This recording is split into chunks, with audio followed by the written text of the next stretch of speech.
제가 1987년, 8년 그 무렵에 이제 그 미대에 진학을 위해서 미술학원을 다니고 있었거든요. 이제 그때 그 미술학원이 야투 자연미술 회원들이 이제 계절별로 모여서 그 지난번 계절에 찍었던 작품을 같이 감상하고 또 이번 회기에 활동을 하는 그런 본부 같은 장소였어요. 그러니까 제가 이제 수험생이지만 이제 미술을 하는 입장에서 이제 그분들이 저쪽 방에서 저녁에 뭐 슬라이드 같이 보시면서 이렇게 토론하고 하는 거를 그 어깨너머로 봤는데, 제가 이제 공주 시골 출신이다 보니까 그게 낯설지가 않은 겁니다. 그러니까 자연 속에서 뭐 풀리파리 가지고 뭘 만들고 뭐 나뭇가지 가지고 뭐 만들고 하는데, 그런 거를 막 작품이라고 막 어떤 땐 또 심각하게 또 얘기도 하시고, 어떤 땐 막 별거 아닌 것 같은데 되게 막 뭐 좋다 뭐 이런 분위기도 있고, 그래서 그 미술이 저런 식으로도 하는 거구나. 왜냐면 뭐 제가 재수를 했는데 고등학생 때나 재수생 입장에서는 아직 뭐 그 미대 수업을 듣기 전이니까 좀 낯설잖아요. 그런 일반적인 오브제로 하는 게. 그래서 그때 생소하기도 했고, 뭐 약간 뭐 저런 식으로 하는 거면 뭐 나도 해볼 수 있겠다 이런 생각이 좀 들었고요. 대학에 들어가서 이제 본격적으로 합류해서 활동을 시작하게 됐죠. 자연미술 연구회 그 창립 선언문이라고 있어요. 임동희 선생님은 선언문이라고 하는데, 지금 그 문장을 다시 읽어봐도 상당히 아주 감흥이 크고요. 예를 들어서 그 서문 막바지에 이런 문장이 있습니다. 동서남북이 확 열려진 커다란 공간과 변화되는 시간을 사계절의 선에서 바라보는 야투의 율동 속에서는 자연처럼 선하고 강하며 깨끗하고 맑은 의식을 얻을 것이라는 바람이 그 이유이다. 이렇게 마무리되거든요. 근데 거기서 율동이란 말이 상당히 좀 처음엔 어색하게 느껴졌어요. 그러니까 야투의 율동이라고 하는 것은 지금 오랜 시간이 지나서 생각을 해보면 그 자연의 변화에 그 물결 흐름에 맞춰서 거기에 적응해서 어떤 행동을 하듯이 작업을 하는 그런 의미로 느껴지고요. 제가 자연미술이 뭐지라는 책을 썼는데, 사실은 그 책은 일반인이나 미술인을 위해서 쓴 게 아니라 제가 학교에서 자연미술을 학생들하고 수업 시간에 지금 한 20년째 해오고 있거든요. 근데 전혀 가르친 게 없는데 이런 자연미술이라는 이런 작품들이 있다 이렇게 간단히 소개만 하고 보여주기만 하고 애들을 데리고 밖에 나가면 애들이 정말 기가 막힌 작품을 합니다. 제가 깜짝 놀랐어요. 정말 그날 막 잠이 안 올 정도로 어떻게 애들한테 이런 게 나타나지 할 정도로 그랬는데, 그때 나타나는 게 뭐냐면, 제가 책에서 목차에 뭐가 있냐면 반응으로서의 발상이란 말이 있습니다. 제가 이제 만든 말인데요. 예를 들어 뭐 안면도 꽃지 해변으로 여름 연구회를 하러 간다. 그러면 거기 가면 뭐 파도도 있고 모래도 있고 갈대도 있으니까 이렇게 해야지 하고 미리 계획을 하고 갈 거잖아요. 근데 가면 계획대로 되는 게 없어요. 근데 이런 게 있을 줄 몰랐는데 그 현장에서 자연이 주는 느낌대로 여기한테 뭔가가 와요. 그러니까 야투라는 말이 원래 농구의 3점 슛이거든요. 필드 슛인데 들에서 자연에서 던진다, 자연에서 메시지를 던져져 온다 이런 건데, 자연의 느낌을 받아서 내가 리액션으로서 하게 되는 작품이고, 그러다 보니까 어떤 미술적인 재능이라든가 뭔가를 열심히 연마해서 키워야 되는 그런 게 아니라 본래 우리가 가지고 있는, 뭐 예를 들어 조선시대에도 그 매월당 김시습 같은 사람은 뭐 낫 같은 거 가지고 가서 나무 껍질을 벗겨서 거기다 시를 써서 뭐 시냇물에 흘려보내고 뭐 이런 얘기도 있더라고요.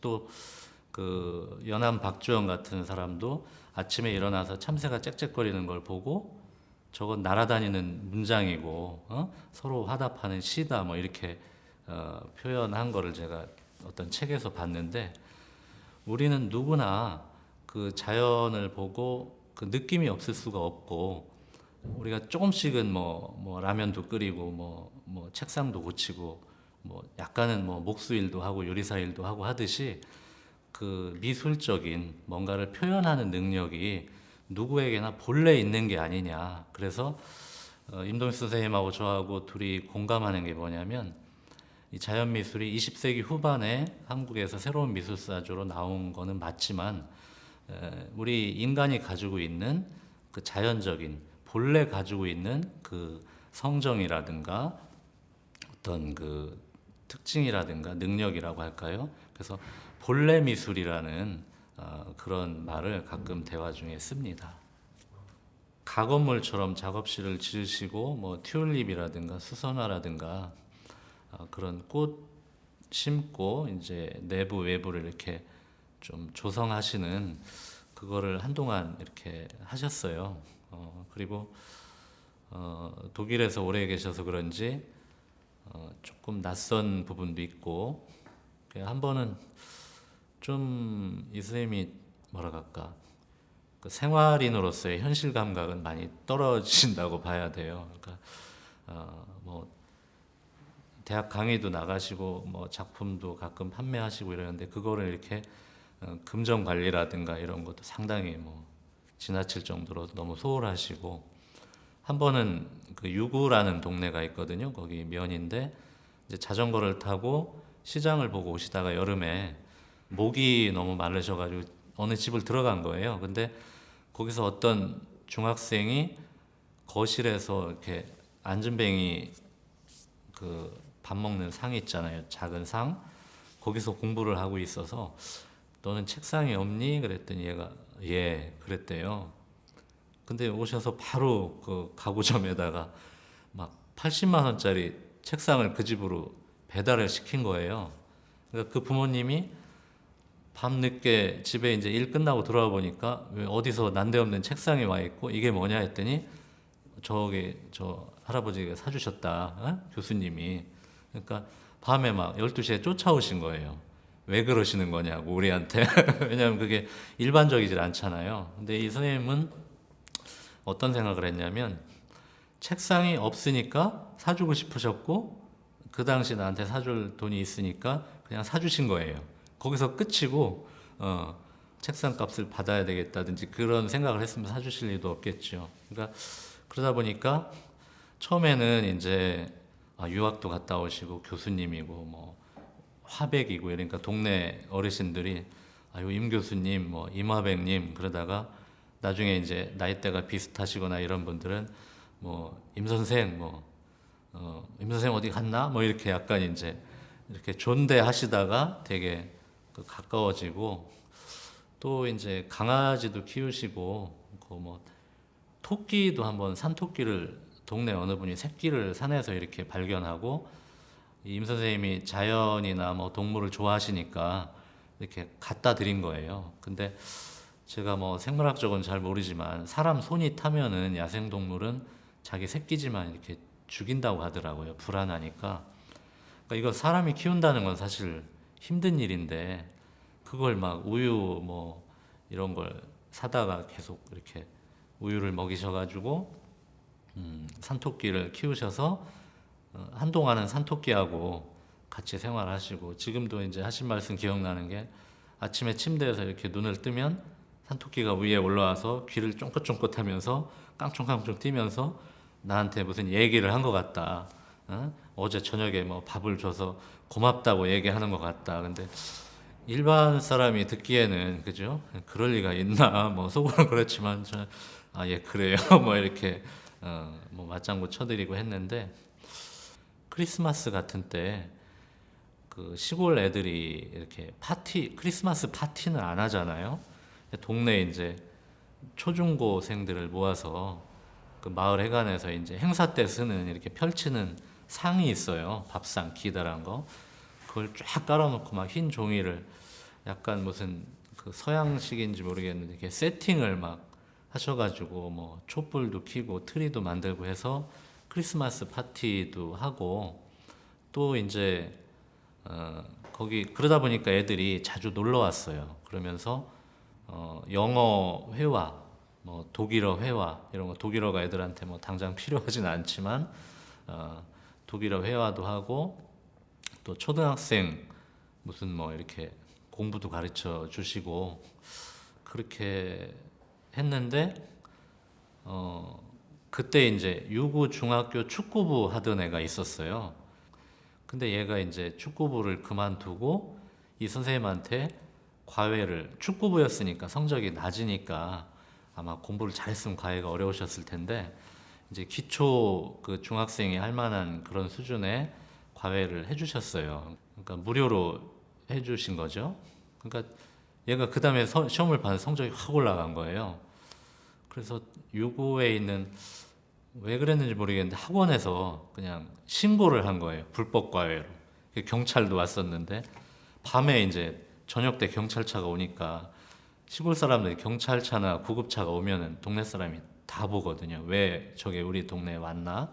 근데 과외 신고가 들어와서 왔다. 그러니까 동네 할머니들이 이 양반이 받으신 거는 내가 김치 갖다 준 거밖에 없다. 뭐 이렇게 해가지고 이제 경찰도 가고 그랬는데 꽃 같은 것도 이제 독일에서 공수해가지고 구근을 심고 그랬거든요.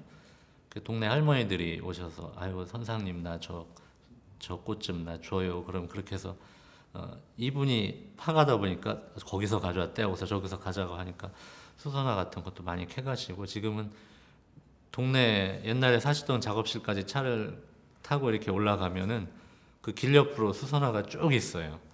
그러니까 시골에 수선화가 사실 옛날에 별로 없었는데 그래서 동네 분들하고 너무 잘 지내셨고 그러다 보니까 이제 예술과 마을이라는 그런 행사도 그 마을에서 할 수가 있었던 거죠. 그게 이제 농사를 짓는 미술과 전혀 상관이 없는 동네 주민분들하고 외부 작가들이 연합해서 했던 그 행사거든요.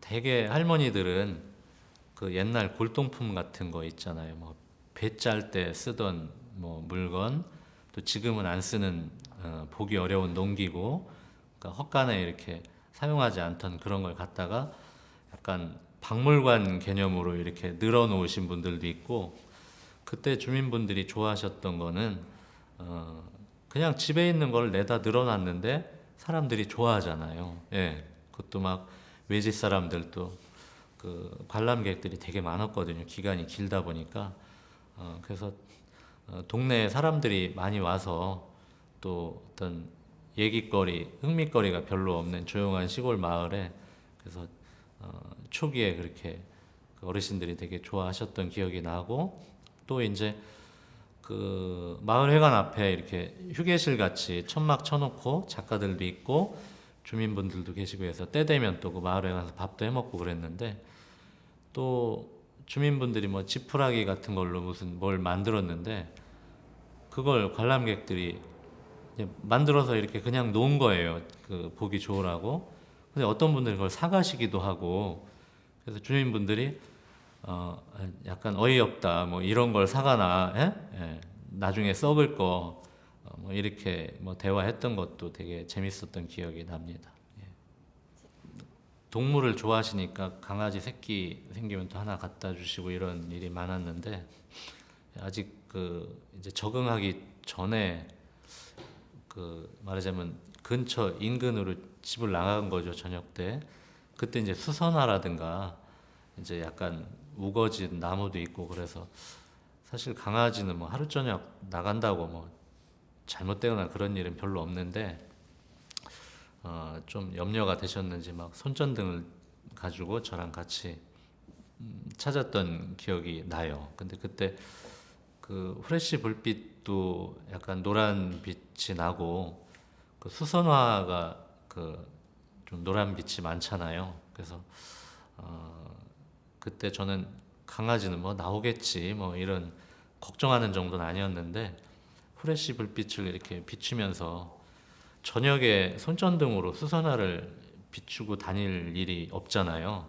그러니까 강아지를 잃어버려서 그걸 찾는 걸로 인해서 제 개인적인 경험으로는 후레쉬 불빛으로 그 수선화를 이렇게 비추면서 봤던 그 인상이 남거든요. 임동익 선생님도 원래 서양화 전공이시거든요. 그 유화가 처음에 이제 생면으로 이제 큰 면을 탁탁탁 치고 점점 자세하게 들어가잖아요. 구상회화의 경우에.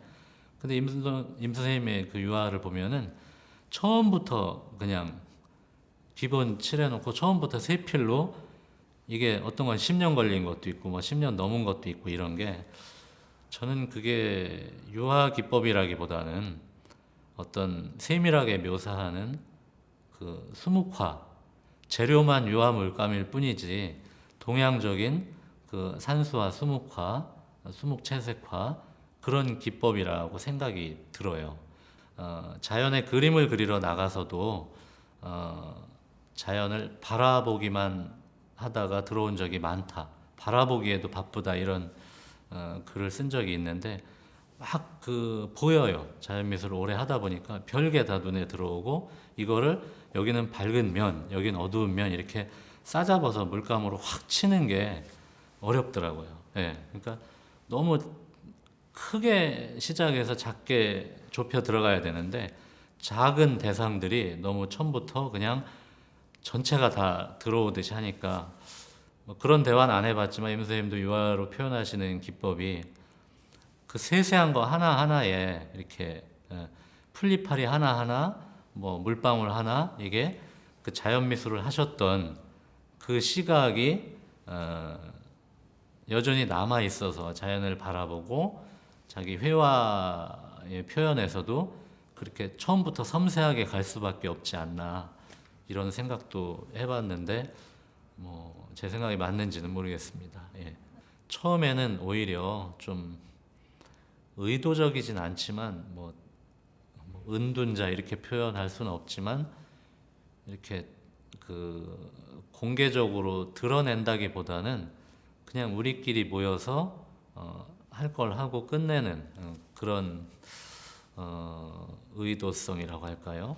그런 좀 명상적이고 좀 산책하듯이 하다 보니까 미술계에서도 이제 알려지지 않았는데 어쨌든 사람은 자연을 자주 접하면 여러 측면에서 좋아지는 것 같아요. 예, 그러니까 뭔가 자기가 하는 일과 직접 관련이 없더라도 자연과 가까이 하는 거는 자기 분야의 어떤 깨우침을 그때그때 받을 수 있는 그런 게 아닌가 하는 생각도 들고요. 이 야투 창립 선언문을 가지고 연구하시는 분이 누가 나오신다면 이 글 가지고도 논문이 된다고 생각하거든요. 만약에 그런 분이 나오신다면 제가 적극 그 협조해 드릴 의향이 있는데 제가 전에 듣기로는 공주에 내려와서 화실에서 이렇게 어느 날 여름날 그 작업실에서 호박잎에 떨어지는 빗방울 소리를 듣다가 단숨에 쓰셨다고 하거든요. 그러니까 뒷부분이 이렇게 되거든요. 우리는 풀포기의 떨림서부터 여치의 울음, 새의 물고기, 나뭇결에 스치는 바람소리, 밤하늘의 별빛, 봄의 꽃, 여름의 열기, 가을의 드맑고 높은 하늘, 겨울의 차디찬 기온은 물론 우리가 생활 속에서 생생하게 부딪히는 심리적 문제, 다각적 면에서 생생하게 부딪히는 모든 현실의 문제에 이르기까지 우리의 작업의 대상임을 밝히며 우리가 이러한 제 문제에 대하여 어떤 행동하고 설치하는 것은 우리가 희구하는 바 선과 진실, 아름다움, 순수성의 접근, 사변 감각적 탐닉에 속한 눈, 미술이라는 기존 방법론에 묶인 두뇌 이런 것을 풀고 되찾아 열기 위함이며 동서남북이 확 열려진 그 넓은 공간에서 시간의 흐름을 사계절의 선에서 바라보는 야투의 율동 이렇게 표현이 되거든요. 거기는 자연이면 자연이고 우리가 일상이면 일상에서 접하는 내적인 외적인 모든 것이 우리의 작업의 대상이라는 거죠. 예. 그러니까 이거는 어떻게 보면은 한마디로 모든 것이다 이렇게 볼 수도 있는데 좀 친자연적인 그런 방향으로 당연히 흐르게 되겠죠. 그러니까 91년도나 뭐 그 이후에 국제자연미술전을 하면서 거기 이제 작품집이나 도록 서문에 뭐 20세기 후반에 뭐 환경 문제가 뭐 중시되고 이런 문장들이 나오거든요. 그 이제 뭐 제가 쓴 것도 아니고 임동희 선생님이 쓰신 것도 아닌데 그 오해할 수 있는 부분이 뭐냐면 환경 오염이 됐고 환경 문제가 있기 때문에 자연미술이라는 것이 필요하다 이런 어떤 필요성이 아니라 그거 물론 자연미술 하는 사람들이 환경에도 관심을 갖고 금강이 뭐 녹조화가 된다든지 거기에 어떤 의견도 내고 사회적인 행동도 하는 건 좋은 거겠죠. 그러나 자연 미술하고 그런 환경 운동하고는 사실은 전혀 별개라고 봐요. 그러면 환경 오염이 없었으면은 자연 미술은 없었을 거냐? 할 필요가 없냐? 당위성이 없냐? 그건 아니거든요. 그러니까 아까 얘기했듯이 본래 우리가 가지고 있는 풀잎파리를 하나 보고서 이쁘네 하고 어린아이 같이 그러니까 엄마 손잡고 가는 아기가 엄마 구름이 뭐 양떼 같아 이게 자연미술이에요. 그리고 뭐 여기 무슨 도봉산이든 북한산이든 올라가면은 뭐 거북이 바위 뭐 호랑이 바위 이런 거 있죠. 누군가 맨 처음에 그 이름을 지었을 거란 말이죠. 이거를 뭐라고 규정하는 거 새롭게 그게 자연미술적인 감각이라는 거죠. 그러니까 누구나 가지고 있는 것을 집중적으로 그 연구를 하고 활동을 해서 하나의 장르로 이렇게 구체화시키고 확산시켰을 뿐이지 이게 뭐 특별한 건 아니다.